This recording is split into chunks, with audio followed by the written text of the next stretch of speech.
Hello there, health coaches.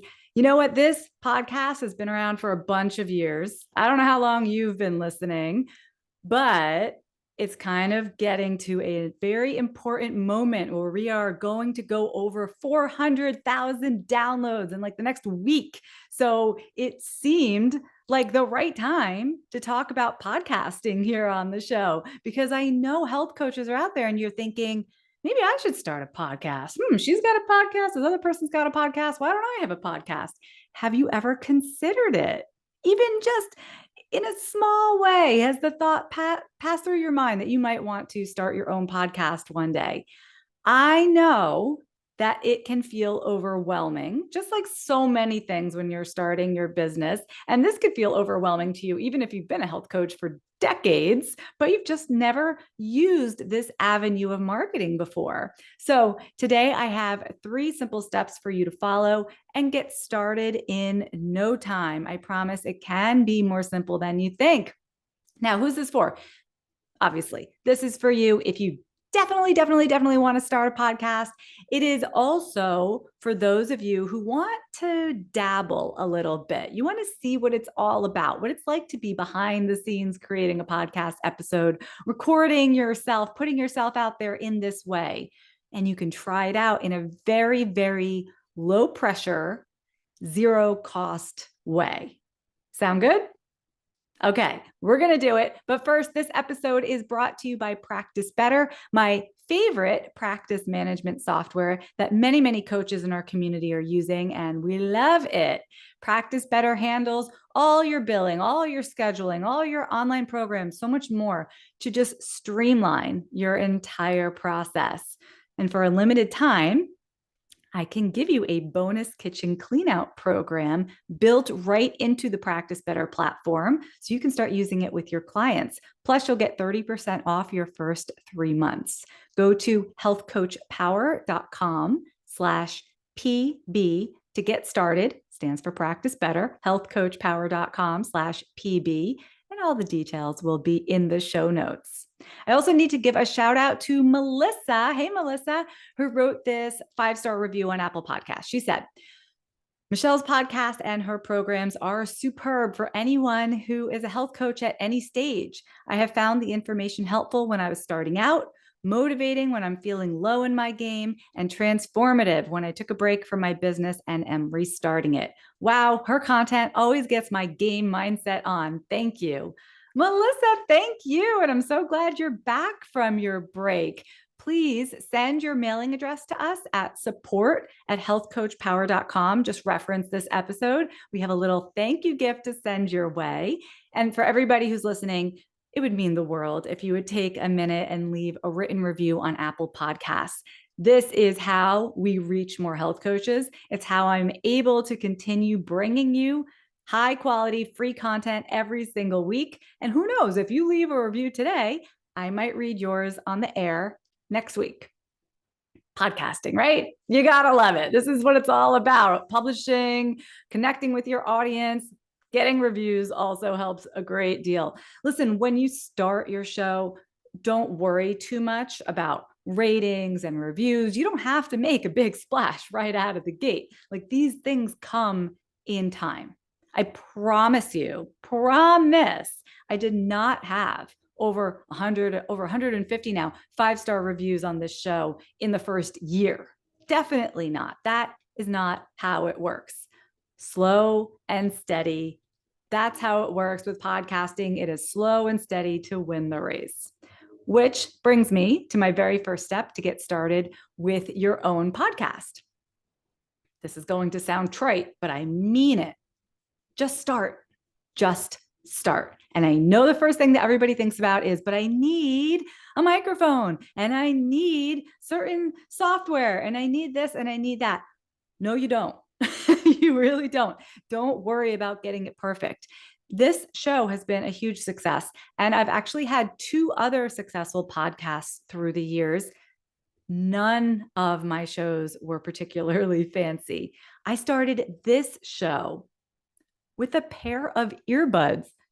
You know, these things, that's it. That's all I had in terms of equipment. Just the exact same little microphone that came built into my earbuds. And you know what? Good enough is good enough. You all came, you listened, you're still listening more than 250 episodes later.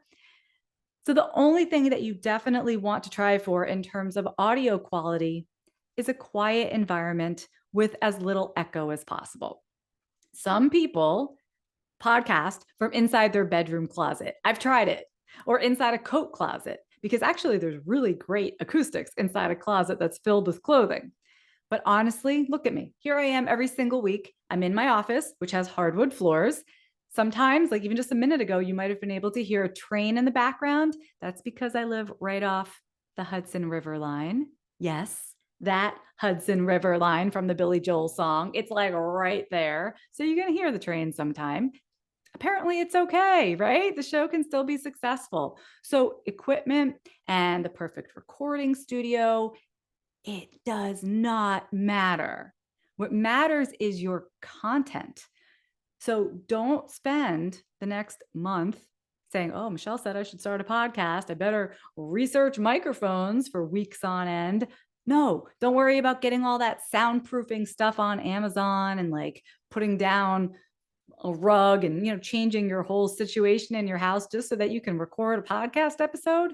Don't worry about it. Just get started. Your listeners are going to listen for what you have to say far more than they're listening for that perfect audio quality. Okay? Like you're not Mariah Carey. It doesn't have to be that great. But what does have to be great, and this is the second step, is that when you're starting your podcast, you're going to want to plan your content, because almost every podcast that ever gets started fizzles out. I want to say after like 3 or 4 episodes. I don't know what the statistic is, but they definitely fizzle out quickly. I think podcasters say, oh, I'm going to start a podcast. I'm so excited. I know I want to talk about this and this. And they don't know what else. So then it's like, well, I will release a podcast episode when inspiration strikes. And maybe that doesn't happen. So what you want to do is brainstorm ideas up front for what kind of topics you can do episodes about in advance. That's going to help you stick to a publishing schedule. And you might be thinking, how am I going to come up with topics? What kind of topics should I talk about if I started a podcast? Let's start here with this hot tip. Don't create episodes about solely what you want to talk about. I mean, of course, it should be something that you're interested in. However, you want to create episodes that your ideal client wants to listen to, something that they would actually stop and give you their time to listen to. So instead of thinking like, what do I love? What do I want to talk about? What gets me excited? You want to think, first of all, who do I want to listen to this podcast? What kind of person? Who is my ideal client is really the question. And then what topics are they interested in? What do they want to hear about? What are they confused about? What are they going to stop and go, oh yeah, I got to hear this. And you can also think beyond health topics, because it's very likely, let's say your ideal client is like a mom in her 40s who lives in New York. Wait, that's me. Okay. Anyway, she might be interested in like gut health. She might be interested in balancing her blood sugar. Maybe if she's pretty nerdy about this stuff already, if she's like already a health coach. But let's say she's just like the average person. She's like my next door neighbor. She might be interested in hearing about how she can further her career, how she could be more productive at work. You can tie that into lots of health topics. She has kids, right? So she's going to want to hear about like raising her kids, getting her picky eaters to eat certain things, her teenager who only wants to drink soda and eat Doritos, what to do with that. So you could get to her by talking about her kids. Think about this person. Are they into a particular sport? Are they into a particular hobby? So weaving these topics into your shows, that is a surefire way to connect to your audience. Remember, your ideal client may not want to hear all about why the bacteria in her gut is so important. That could be boring to her. So think about what she wants and make a list Oh, there's that train. Did you hear it? That was a really loud train honk right there. There it is again. Oh my God, my podcast is ruined. I'm going to stop here and end the recording and start all over because of the No, I'm not. I'm just going to keep going. Just keep going, okay? Even if you make a mistake, even if it's not perfect, even if the stupid train is really loud for some reason. I want you to make a list of 10 to 20 possible topics that you can get started with. And remember, you don't have to be the foremost expert in picky eaters to do an episode about picky eaters. You don't have to be an expert in intermittent fasting to do a show about intermittent fasting. And you don't have to share like an hour's worth of research during your show either. Like you could do a show about intermittent fasting and it's 10 minutes long. Maybe you just share your opinion about fasting, especially as it relates to your ideal client, like that 40-something mom who lives in New York. Like, what does she need to know about fasting? That's what your episode can be about. So your opinions, your thoughts, it doesn't have to be like, here's the rigorous research, let me read it to you. Also, that's boring. You could share a couple of anecdotes, either from your life or your clients who have tried something like this. Anonymous sharing client stories, that's okay. But you want to keep your shows simple. The content does not have to be complex. Keep it accessible so it's something that people actually want to listen to. They can make sense of it. And don't try to be a researcher, a doctor, if you're not. And that's okay. There's space for your voice in the podcasting world too. Clients want to hear your voice, not just data. Make sense? Okay. And finally, let's talk about the tech involved here. The tech of running a podcast. It can be a giant pain in the patootie. Let's just be honest, because any podcast requires hosting for your audio files. It's kind of like a website. It needs to be hosted somewhere. And then you get into this whole can of worms. So should I host it here? Should I host it there? How much does it cost? What's the process? Da, da, da, da, da. Point is, the MP3s that you record, which you can do on your earbud microphones, remember, very easy. You can record like right onto your phone. You can record in whatever recording software you have on your computer. I'm sure you have something. It's going to be completely free, but then that MP3 has to live somewhere. Again, there's different ways to do this. Some will have a monthly fee involved, but you probably don't want the monthly fee up front, at least not at first, because you're just like, is this something that I want to do? Let me try it. And I'm guessing you probably want this part to be as quick and painless as possible. So I'll tell you what, we put together for this episode a free podcast quick start guide for you. It's going to walk you through the tech setup that you need in like 5 minutes. That's it. You'll be done. You'll be all set up. And then you could just be like, thank God that's over. So you can grab your free podcast quick start guide at healthcoachpower.com/podcast guide.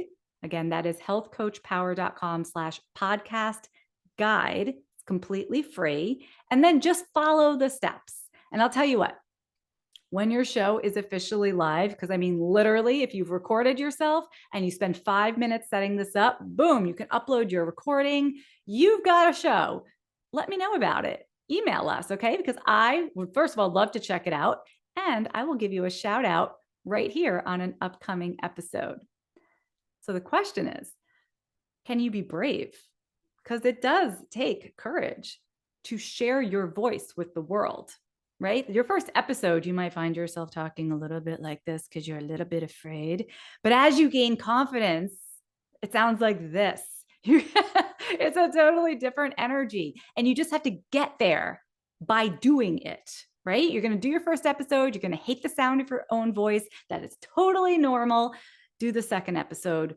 Do the third. I am here to tell you after 250 episodes, and that's just this show, I can listen to my voice no problem. But in the beginning, it was a little weird.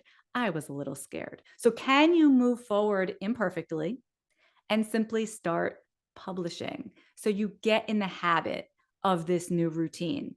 Because when done consistently over time, and again, that's what podcasting is, the slow and steady game, you're going to learn more. You're going to improve.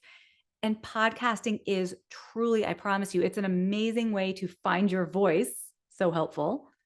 And get used to being in the spotlight without actually standing on a stage or being in any spotlight. I mean, I'm just home by myself in my house right now. It's perfect for introverts and also perfect for extroverts who like to share, who like to talk. Right? Either way, I think podcasting really has an advantage. And you're going to find clients who have listened to your voice week in, week out. They're going to be ready to sign up with you.